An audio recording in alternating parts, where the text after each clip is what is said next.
Non servirà il ballottaggio. Con il 56,52% delle preferenze, Federico Barbierato è stato riconfermato sindaco di Abano Terme.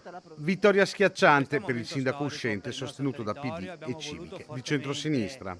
E grande soddisfazione, è un lavoro di squadra che ci ha portato a, a essere rieletti. È la prima volta ad Abano che si va al primo turno, merito della squadra che ha per 5 anni lavorato per risollevare le sorti di questa città e adesso Abano ci dà un messaggio molto semplice, vuole continuità, progettazione, realizzazione di opere e su questo noi siamo già impegnati da oggi per conseguire questo obiettivo.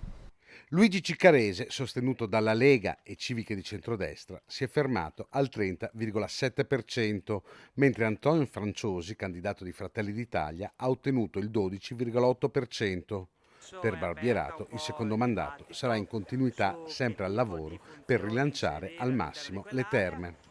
Ma noi abbiamo tutta una progettazione del PNRR che si è sviluppata da 6 mesi a questa parte, che sta producendo i suoi frutti, ci sono progetti esecutivi, già risorse già destinate a questo territorio, quindi abbiamo una casa di comunità che sarà il centro della salute territoriale di un bacino non solo aponense ma anche di Montegrotto e Torreglia, quindi un centro di salute territoriale che coinvolgerà 40.000 persone e che è stato scelto dall'USL, è stato scelto dalla regione e verrà realizzato qui ad Abano.